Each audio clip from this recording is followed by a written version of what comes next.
I'm Jan Stouffer, 637 Main Street. So I also was not planning to say anything, but after the last thing that was read, I felt like, especially with the comment that business owners who do not live in Delafield, my husband and I own Holy Cow Frozen Custard. We've been there almost 30 years. And yes, we live in Delafield, very, very close to our business. We have a big stake in this community and love Delafield. It's the reason that we're here. It's the reason we stay here. And I think the building looks great. I have no problem with the architecture.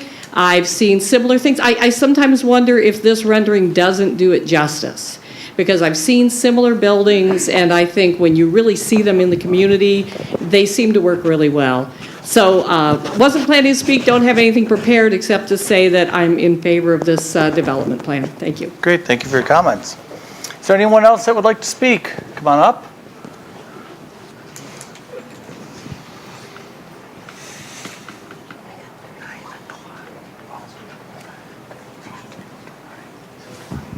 Jim Stouffer, 637 Main Street, Holy Cow. I'll echo everything my wife said, but I do want to have you think about one thing. All the people that live and work in that building, instead of parking down in their basement, which is awkward, they're just going to go over and park in the lot where they have the farmer's market and the block party and all that, and I think that parking lot is going to be full. So I don't know if there's any way you can address that with the developer. That's my comment. Great, thank you. Is there anybody else that would like to speak during citizens' comments? Is there anyone else that, come on up, ma'am. I gotta talk about this stage. I'll break it up. I'm gonna need lunch soon. Carol Ann Aiken, 411 Bleecker. Been in and out of Delafield for a lot of years. Lived in an 1862 Cream City brick house. Ray Aiken, my husband, developed the city from a village. It was a sleepy town way back when, but we've come a long way and we have to be proud of it. I would like to see this Chamber of Commerce get on the stick. We can get some buses coming in. I've been on lots of day trips going on buses to different cities. Cedarburg for one of them, and Madison, etc.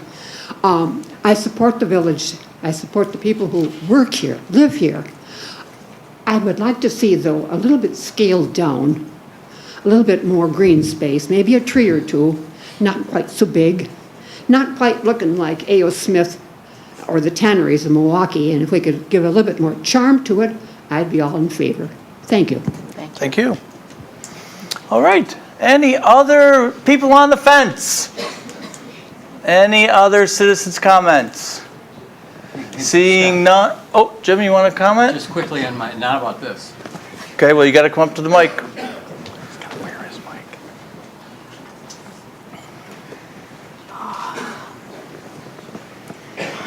This is bipartisan.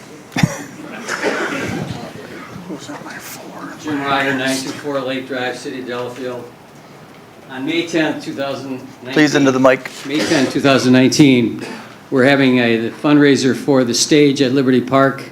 I'm a member of the board of directors of the Delafield Arts Foundation. I want to remind everybody to think about coming and supporting. What we're planning to do is build a stage for entertainment, music, education, and families in the Liberty Park, which is right next to the Bark River. So I encourage everybody to think about coming. It's at the Fish Hatchery Historic Site, and it's 5 to 8 o'clock on May 10th, 2019. So look forward to seeing you. Thank you. Jim, which day of the week is May 10th? Friday. Great, mark your calendars, please. We could use your support. All right, are there any other citizens' comments? Can I say one thing? You already spoke, I'm sorry, you can't come back up. No. 3 minutes? So, any other citizens' comments? Seeing none, citizens' comments are now closed. Oh, Sorry, I got my hand up. Can I get over it? sure. Okay, number 30. Good evening. My name is Rob Miller. Live at 738 West Shore Drive. I'm a citizen, and I'm also a local business owner. I would like to share with you tonight and everybody here my passion for this city. Along with a lot of you here, I moved here 19 years ago with my family, a young family, to this growing, beautiful town, or city of Delafield. When I moved here in 2000, there was banners on the school, the Cushing Elementary School, and I was excited to be here because of the beauty of the architecture, the community feel, the welcoming that we got from the residents, and just the excitement of the future for Delafield. Over the past 6 to 10 years now, I've noticed, the last 6 years, the decline of the energy that we had back in the early 2000s and mid-2000s. I recently purchased a building downtown, 706 Main Street. I run my business out of there. It's Rob Miller Homes. I currently own 2 other buildings downtown with partners. And we are so excited to be investing in this community and trying to enhance and complement what we have here today. As a builder, I get the opportunity to go through other communities. I get to see them growing, and I get to see the energy of excitement with that. When I'm applying for permits, there's times where we need to get conditional use permits. The zoning and the guidelines that we use, sometimes we need to think outside of the box, and we need to maybe use a conditional permit to allow for special uses. And I believe in this instance, and I was against it initially, because it did look like a third ward property to me. However, over the few meetings we've had, or have the opportunity to look at these renderings with the Assistance for Growth, I've seen a transformation, and I've also been just so excited to see the outcome of this rendering here we're looking at right now, the architectural elements, which I believe enhance and complement the community. So as far as the height goes, there are buildings in this community that are that height, and they are that big.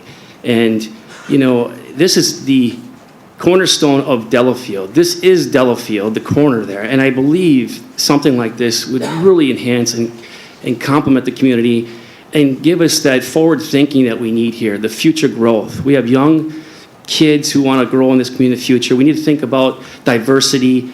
And I really think that this building will allow for that and enhance that. So I ask everybody here, and we're all passionate about Delafield, and we all are very passionate. I just want to think outside the box here, and we want to work with the city and the residents. I'm in this for the long haul. I'm invested in Delafield, and so are so many, and they want to be, and I want to continue that. I don't feel the excitement that we've had, and we need that. So I ask you guys to please consider this and not look at the height and not look at the width, the setbacks. I'm asking you to really look at what this opportunity presents the city of Delafield and its future. Thank you. Thank you. All right, any other citizens' comments? Any other citizens' comments? Seeing none, citizens' comments are now closed. We've been at this for 2 hours. I, for one, need to go to the restroom, so we're going to take a 5-minute break. And we'll be back and start back up.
Respectful and abiding by the timeline. We got everybody that wanted to speak in, and I just want to thank you all. Okay.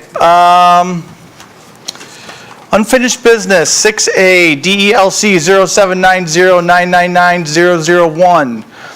Oakwood Drive, Delafield owner applicant, Roger Memorial Hospital. If you'd like to come back up, please. Roger, anything else you want to go over there? Or? No, this is a rather perfunctory matter. They're asking to change the actual allowable patrons. Currently, they have approval for 24 beds, 8 of which were intended for adults and 16 for juveniles. Actually, just the opposite. 16 adults, 8 adolescents. Okay, still 24 beds. It's been a long time. They have determined that they will relocate the juvenile treatment to their main facility and would like to replace those 8 beds with adult patrons, still maintaining the 24. Everything else remains the same. The only other addition is just the modified site plan that reflects the pre-approved land bank parking. And so quick question, total amount of parking spaces, are we going to 47 parking spots on the property with the site plan? I'm sorry, I would have to count. I honestly don't know. We did this over a year ago. I had the additional spots put in. I don't know what the final count is. They're in, so the site plan is just reflecting what's there? Yes. Yes. Okay. And originally, if I recall correctly, this island in the center was identified to be all parking lot. Okay, And it was that's it was really the reserved. question. I had one person inquire as to what the way the public notice went out, it said 40 additional parking spaces. And it seemed as though 40 parking spaces were being added to what you have today. No, That's- we're not okay. asking. Nothing Okay. is changing. Thank you. Great. Is there a motion? I'll make a motion to approve the update to the conditional use permit for Rogers Memorial Hospital. Second. And recommend to council. And I'll recommend the council of the same. Second. Is there any? The second was who? I'm sorry. Jim. Jim? Is your microphone on? No. Second. Can you please put it on? Any further discussion? All in favor say aye. Aye. Opposed? Abstentions? Passes. All right, thank you very much. Thank you. 6B, DELC 0807982002, 402 Kettle Drive, Delafield, owner applicant Henry Nader Real Estate LLC, applicant design, design to construct. Applicant seeks approval of a certified survey map and recommendation to council of the same. Roger? This is a straightforward CSM, which intends to divide a lot that is large enough to accommodate 2 legal lots. This is the area right behind Hotsy. This is, you may recall, Ben Nader was in and had a site plan approved for a dog daycare facility about 1.5 years ago. He has now, is proposing to split the lot and is actually in the process of negotiating a sale to John Barker. You reviewed and approved his site plan last month. So this is the final item for them to complete their transaction. I would suggest to you approval of this proposal contingent upon the resolution of issues identified in the surveyor's letter of April 17th and recommend to common council. Motion to recommend to common council approval of the division of this subject property contingent upon the taking care of the items in the surveyor's review letter. I'll second. Any further discussion? All in favor say aye. Aye. Opposed? Abstention? Passes. All right, on to 6C, DELC 0751.110 and DELC 0751.097.906. Scenic Heights Drive, Delafield, owner applicant Michael and Audrey Pals. Applicant seeks approval of certified survey map, stormwater maintenance agreement, and easement, and recommend to council of the same. Roger, please. This is again a CSM for your consideration. In this case, the properties in question are the ones here that is highlighted in yellow, but also the one immediately south of that, which is a long, narrow lot. The Pals would like to build a home on this site in order to accommodate the type of home they want to realize. They'd like to steal a little bit of property out of this one to the north and add it to the one to the south. which is all very fine and dandy. They are both legal lots. They happen to be in two different zoning districts, but the resultant lots will conform to the zoning district standards. The only real issue here is that there is a detention basin that falls on the south side of this north lot and also encroaches upon the north side of the south lot. In order to widen their lot and actually create a buildable space, they want to change the topography within that detention basin. This has been reviewed and approved by the city engineer. They had just a few comments on it. It will be on the DPW, or excuse me, the PWC committee meeting next month. The survey and the easement to preserve the resultant detention basin have also been approved by the engineer and the surveyor. They have just a few comments in regards to the report of the surveyor. The letter dated on the 16th of April has just a few items. I think there were only 5 items. But other than that, I would recommend your consideration for approval, recommendation to council contingent upon DPW approval.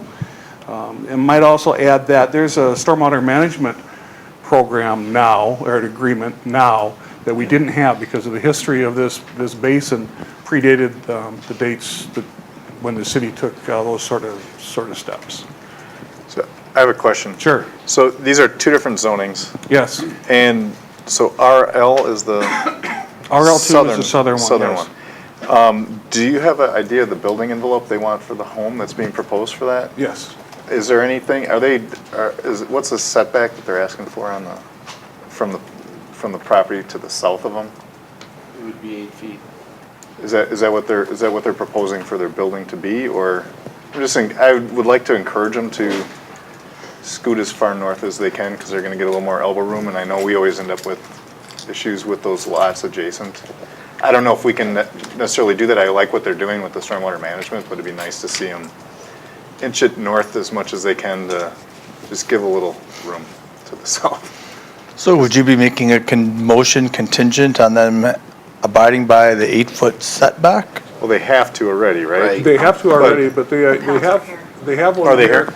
It's 11.16 feet, so they're exceeding the required setback. Okay. And you can see here that it's pretty tight there to the north. But, you know, they have flexibility. I can tell you they have a couple few flexibility. Would you like the applicant to come up, Tim? Yeah, I'd just like Come on to up, please. Roger, what's the resulting? Oh, What's the RL2 size? oh, okay, okay. So we can't have you there then. Yeah, it's 10,000. I mean, it was- Go ahead. I'm sorry, I was just. Yeah, I thought they were the applicant, but they are not, so they can't come up and speak, so. So is there a building plan for the, I mean, my question is just, is there a plan for the house that is in mind for the property that's a part of this? No, that's not part of the deliberations for the CSM. The footprint is illustrated here.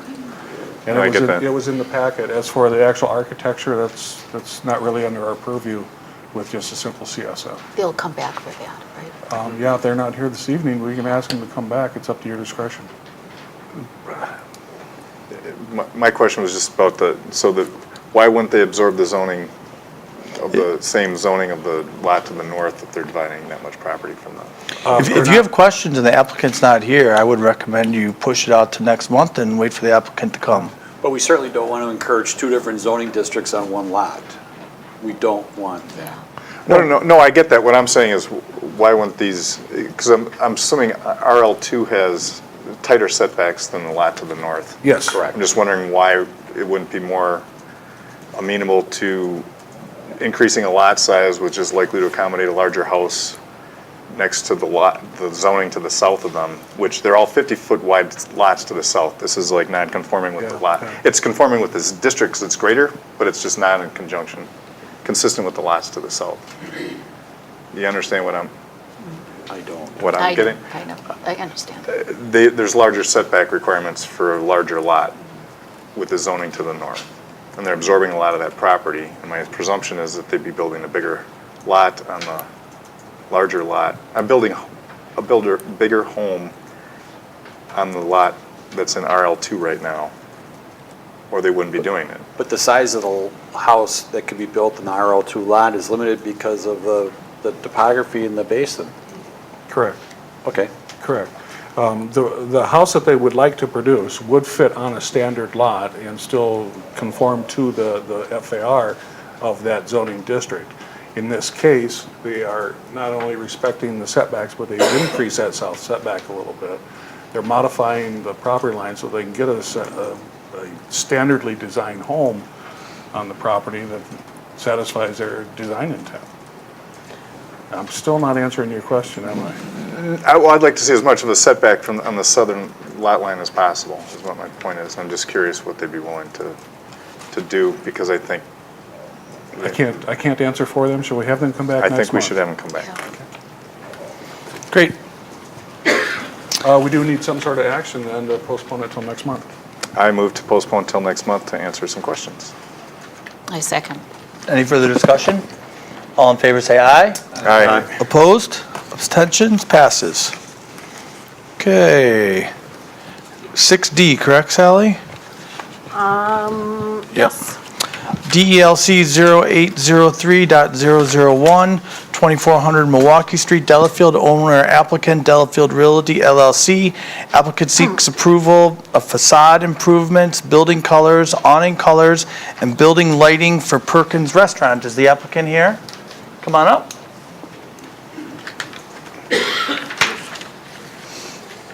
Tell us a little bit about what you want to do, please. Basically, we want to give the building a little bit of a facelift, where the awnings on there are dated. We're going to basically give it a new coat of paint, make some repairs, some maintenance repairs that are long overdue, and clean up some things on the building in general. May get a new roof. We're working on that one, but the roof, the color or anything won't change on the roof. It'll still be a shingle roof, but we just might need to replace it. But mainly some things, some signage, a new signage at the main entrance. The awnings over the windows will be replaced. There's current awnings there. They're just solid green canvas awnings. These will be more of an ACM material. Some upgrades to the building lighting. Nothing that's really, the lighting that we're adding to the facade will be some sconces right by the entrance on the stone piers, and some little LED lights that do nothing really but light up the awnings over the windows, so they're not casting out or anything like that. So rest of it, the building will get a new coat of paint, and basically the signage and the colors are bringing them some things up to the new corporate standards for Perkins Restaurant. Roger, any? Could you please state your name and address for me? I'm James Rawlings. Do you want my home address, which is in Louisville, Kentucky? But Business address. Business address is 9719 South Franklin Drive in Franklin. Roger, anything to add? No, this is rather straightforward. What Mr. Owens is requesting is your consideration for aesthetic improvements to the property. This is outside of the downtown district, and therefore there's no color standard or color palette that they have to conform with. Color is an aesthetic issue that you as a plan commission do have the authority to render a decision about, but I would caution you, if you don't like the colors that they're proposing, you have to be very specific about what you don't like. You just can't say, I don't like it. And offer some solutions instead in place. The one thing that Mr. Rollins did not mention is that they are removing a small window here on the east elevation. It's really, all it is just, it's a fake window. It's a fake window to begin with. It's a fake right? window, yeah. We're just taking that off and patching the ephes on there to clean it up, so. And as for the sign, they're conforming to the same size. They're just changing the graphics of it. So it's purely aesthetic, and it's up to your discretion. I would recommend approval. What is the base color of the building? It'll be like a kind of a gray. It's a gray color, but it's a kind of a brownish Roger, can you scroll gray. that up? I think there's a color palette below, right? There you go. Yeah. Okay. I don't know if we can get in very tight to read it.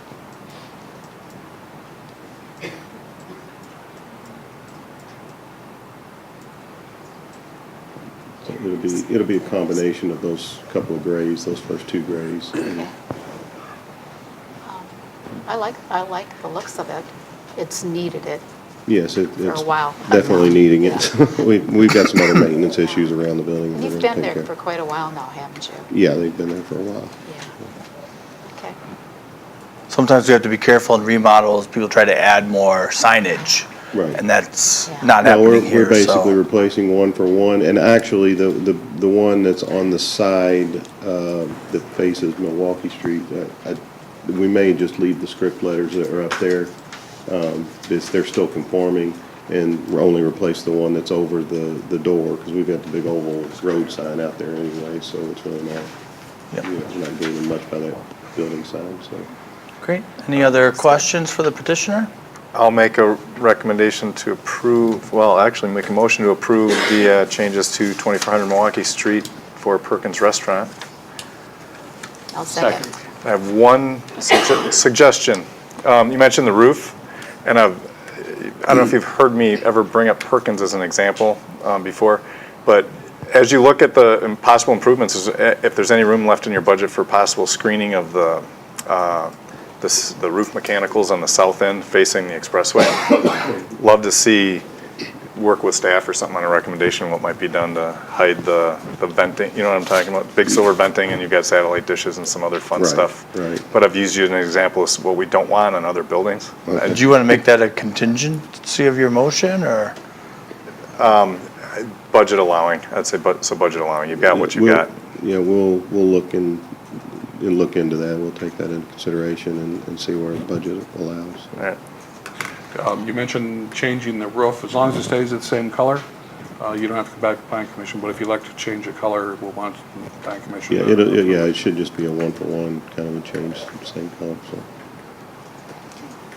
All right, I'm sorry, who was the second? Who was first over there? I think I heard three of you. I heard Laura.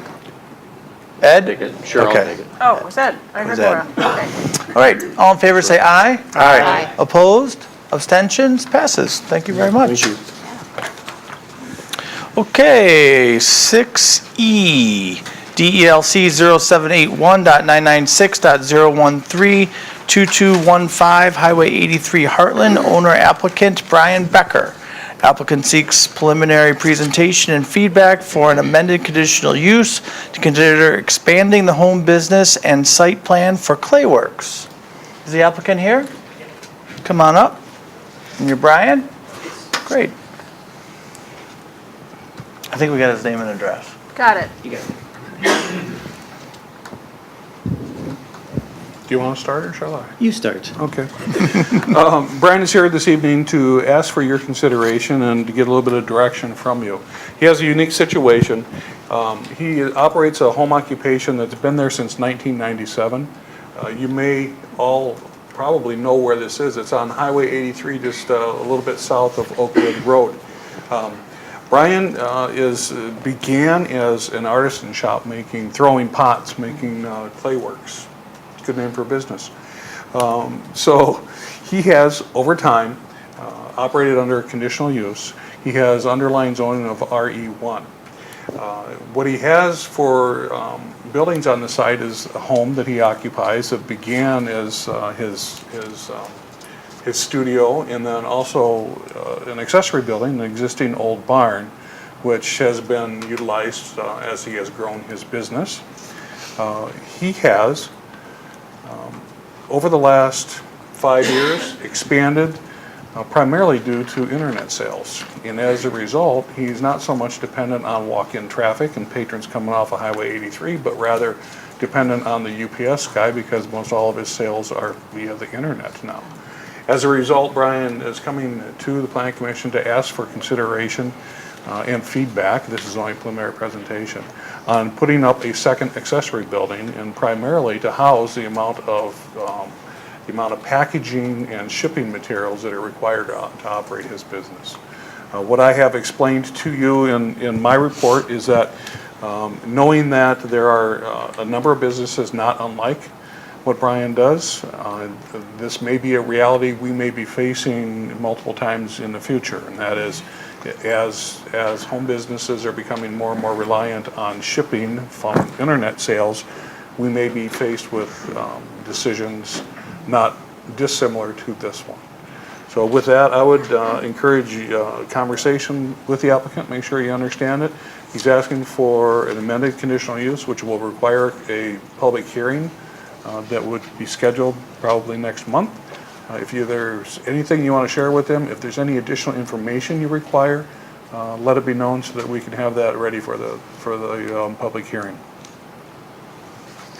I have a question. How much is this a use in excess for the accessory buildings, in excess of the allowable square footage for? It is. Okay. What he has there for the existing barn pretty much uses up all the allowable square footage for accessory structures in the zoning district. Okay, and part of the public hearing means that people within a certain perimeter are going to be notified what's going on? Absolutely. Okay. It might be helpful to demonstrate I think you did in one of your drawings, who your neighbors are and whether or not Yeah, they support what you're doing. The neighbor to my north, they're the only ones that can see really what I do.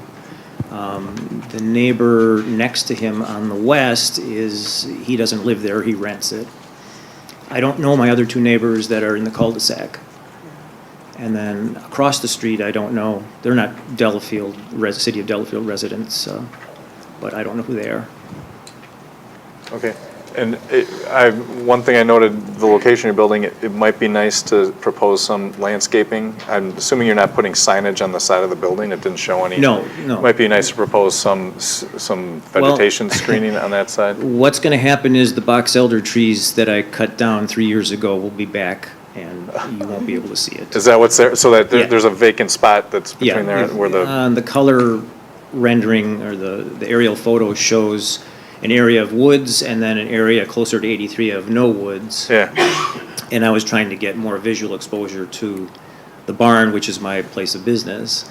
And they're probably already 6 feet high.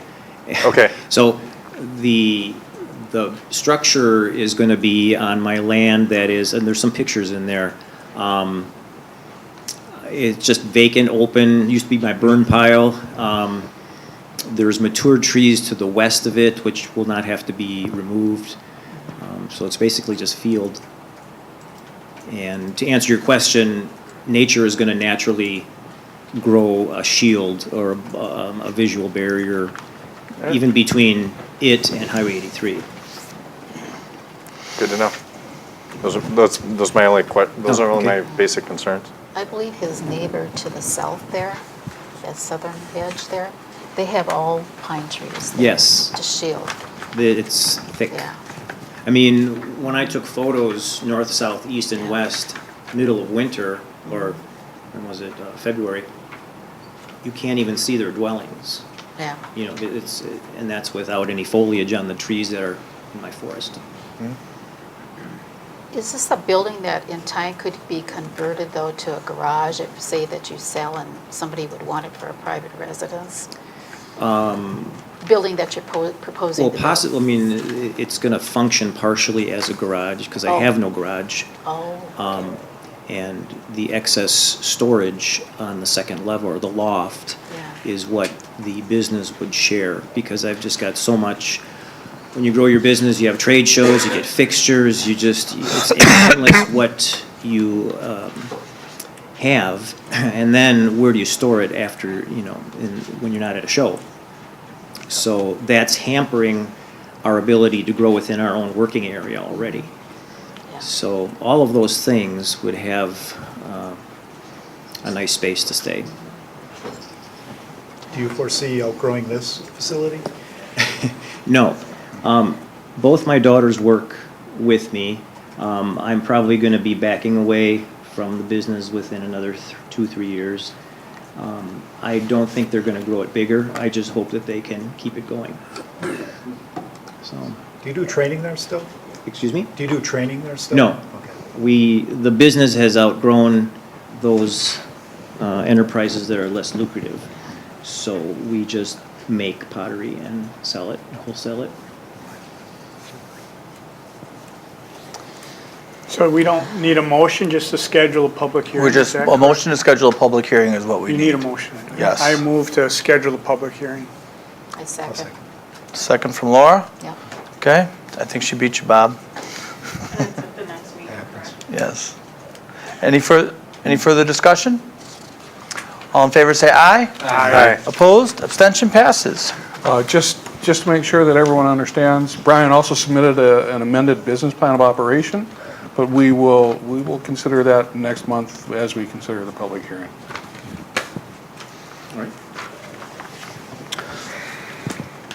All right. Thank you. Now we're going to move on to 6F, DELC 0793.021 and DELC 0793.021.001, 705 Genesee Street, Delafield, owner 705 Genesee LLC, applicant Johnson Designs Incorporated. Applicant seeks preliminary presentation and feedback for conditional use to allow 2 4-story buildings, multifamily units, and reduced setback to the CDB1 district. Come on up.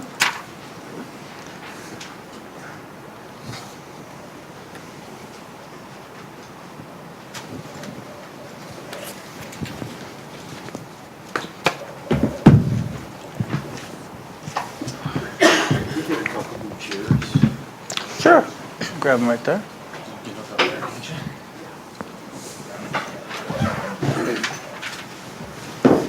So Roger, you want to give us an overview?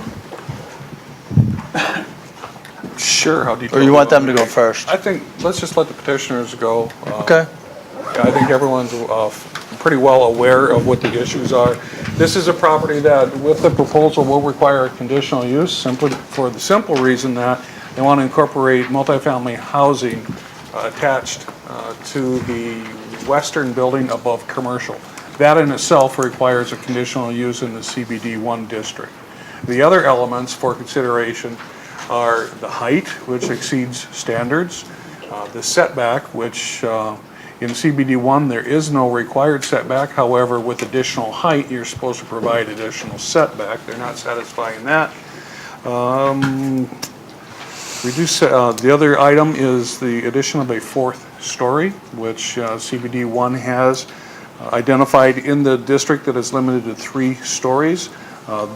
This was an issue 10, 15 years ago with the village, or the Delafield Square right across the street over here, and it was allowed there.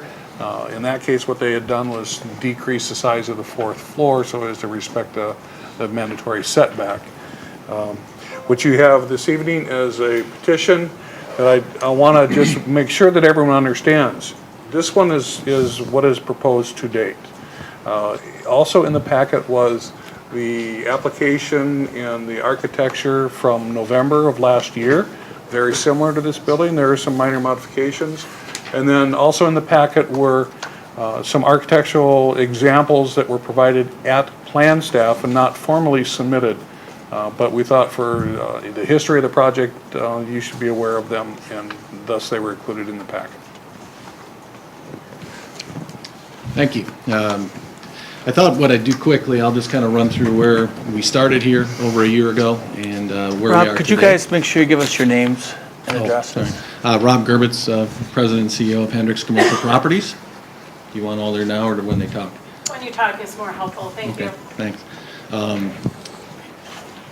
About a year ago, we presented a building that was a one single 5-story building, very industrial, something that we've done in the past in other communities throughout the country. And at that time, you guys, you didn't like it too much. The 5 floors was a concern. The overall mass of one single building was a concern, which we understood. And so we took those comments into account and we made adjustments to our next presentation. At that second Plan Commission presentation, we presented 2 4-story buildings divided by open gathering space while eliminating most of, if not all, of the industrial look and windows. We adjusted and went to a residential window, residential balconies, and architectural details throughout each building that are more consistent with that of the buildings we own in downtown Delafield today.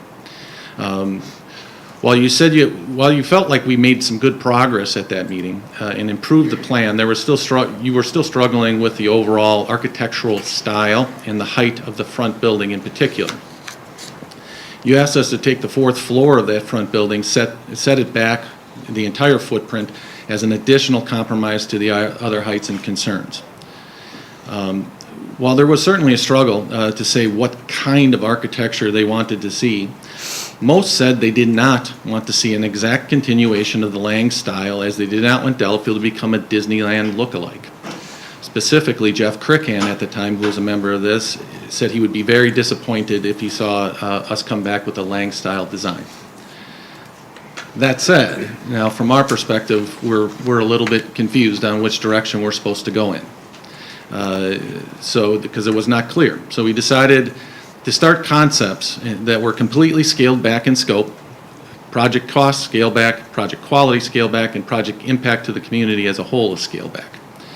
Basically, we were settling to do a typical suburban strip center with offices above, with a facade that looked, quite frankly, much more like a traditional Lang style. Nothing more. I want to point out, I actually love the Lang style. As you well know, we own about 19 different properties in this downtown, all of which are Bob's design. That doesn't mean that I feel like we have to completely copy everything that he's done and just to continue it. And I think we looked at it from an aspect of we were trying to enhance and be different, but yet not completely copy. But in general, we presented those plans to the plan staff as a concept, and that was it. And somewhere around that time, I got a phone call from John Rivaris, sitting behind me, and the group of the Delafield Citizens for Responsible Growth. He asked, where were we with our plans for the BP site? This was shortly after what happened with Prestwick. And I explained where we were with those concepts that I just described, and he asked, why would you do that to such an important piece of property to this downtown? I understood what he was saying, and I kind of realized something, that I was somewhat succumbing to what some of us developers have a tendency to do. With the cheaper version, the version that was not a part of our submittal but got put into this packet, was a cheaper version. We made more money, guarantee you. But it wasn't right. It wasn't what we wanted to do for this site. And we went back to the drawing board, and John asked us to come and present our last Plan Commission building presentation to them so that they could comment. And they did. They weren't jumping up and down saying, oh my God, this is the greatest thing since sliced bread. And that was okay. They were constructive with us. They were telling us, here's what we like, here's what we don't like. They wanted more residential look, certainly to the back building in particular. So you'll see more balconies that are coming off of this, and you'll see more of these details as the guys present everything going forward. It was a really a good progress to be made, and for the first time, certainly in many, many years, and a decade of me working here prior to being at Hendricks, of really hearing people come and be collaborative with us and want to give us support. And I think we saw that tonight, and I'm very, very pleased with what I saw. So what you see today is a lot of what they pushed us to. You'll see details that are equal, and if not greater than what we see in our other buildings down here. I would close a little bit with those other buildings that we own. We would have roughly a $30 million investment here with those buildings, not including the Delafield Hotel or B Fitness, which we not only own the buildings, we own those businesses. We're committed to this community. We have little to no interest whatsoever to put something up that is going to harm any of our other investments. We wanted to enhance our other investments and be able to enhance this community as a whole. And I hope what you see, we've made those strides, and you'll be happy to get us to that public hearing, which is what we want to get to tonight. I do want to make sure that I go on record. The last part of the agenda has, as Roger said, has plans in there that were presented at plan staff as schematic only. We were never asked, nor did we get permission for those to be a part of this packet. So they are not. We are not considering them. We're not interested in discussing them. With that, Ford. Kyle Gapson, Development Manager with Hendricks Commercial Properties. So to tie into what Rob was saying a little bit, met with Delafield Citizens for Responsible Growth. They really showed a lot of support, but beyond that too, citizens at would come up to several of employees at Hendricks were also very supportive of the project and asking us what's going on, you know, why did they turn it down? You know, they're disappointed. So it was just more feedback that, you know, maybe we had the right idea there. We had a lot of community support. And then, as you all are aware, and that was mentioned earlier, we posted up some posters around town trying to get community awareness on what was going on, and ultimately to get people to go to our website and learn more, because we feel like maybe the majority of the community didn't really get to know what was being proposed. So we were just trying to get that out to the community. And in agreement with what we had been hearing, we actually had a survey online, and that has been very positive. For the most part, the majority is supportive of the architecture, the scale, and the project overall. Not everyone liked the architecture, but those same people liked the scale and vice versa, but it shook out that the majority supported the project.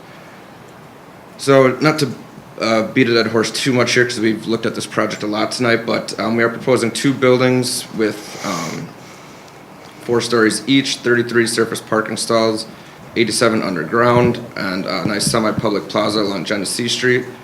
And as far as the uses go, our leasing team had been getting a lot of interest in office space that we didn't frankly have to offer them. And when we did have vacant office space, we didn't have space that was big enough for a contiguous space that the tenants were needing. So we really felt like that was a great use. And we'd also got a lot of interest in residential units. A lot of people that wanted to live downtown, but there just wasn't any units available. From the previous plan, it was mentioned that it looks somewhat similar, both in scale and size, or in design, but that it actually increased a little bit in Roger's report. And that is true, the buildings shifted just a tiny bit, but that was mainly to get more parking underground. So we previously had 36 parking stalls underground, and we recognize we need a lot more parking downtown to keep some of those parking stalls in the public lot across the street free for others to use. So we went from 36 to 87 underground, and we also, by shifting the building north, the west building north, we were able to double the parking on the surface as well. And so with that, you know, parking we feel is really important, and it really adds to the community as well as the project. And we had our parking and traffic study updated by R.A. Smith, so Pat Hawley here will be able to talk to those points. Great. Pat Hawley with R.A. Smith, business address 16745 West Blue Mountain Road in Brookfield. As Cal indicated, this is an update to the prior traffic and parking study that we did about a year ago, which came before you presented it. So the same process we went through. For the traffic study, I'll start with that. We go out and we do counts at multiple intersections. For this one, we counted up and down Genesee Street at Milwaukee, Main, and Wells. And we also looked at the intersection of Main and Dopkins. The study area and the study scope as a whole was coordinated through the city engineer, so they had identified here's what we're going to be looking at in the process that we use. The methodology that we do for traffic studies is to take a look at the existing conditions. So we go out there and we count the traffic. We analyze those traffic conditions during several peak hours. For this study, we looked at the morning peak hour, the afternoon peak hour, both weekdays, and then we also looked at a Saturday midday as well. So we looked at those 3 peak periods. We estimate the traffic that's going to be generated by the development, and we layer that back onto the top and reanalyze everything. What we found was, after we took the counts, analyzed intersections, layered on the development traffic, there's going to be an increase in traffic. It's overall going to be very negligible. All the intersections are going to continue to operate acceptably in kind of traffic language. We talk about level of service. It's going to be operating at a level of C condition, which is very good for each of those specific movements. So very comfortable with the traffic operations, and we're recommending any additional improvements as part of that. For the parking study, it was a very comprehensive look at not only just this development in the immediate area, pretty much the entire downtown area was evaluated. Similarly, it's an update to the previous parking study that was done last year. At the direction of the Public Works Committee, we expanded the scope a little bit. The previous study was looking at kind of the weekday midday and the Saturday midday peak periods, which are normally kind of the peak occupancy times that we look at for parking studies. Public Works Committee asked us to look at a Thursday evening and a Friday evening to reflect a lot of the restaurant activity in the downtown area as well. So we collected parking occupancy counts during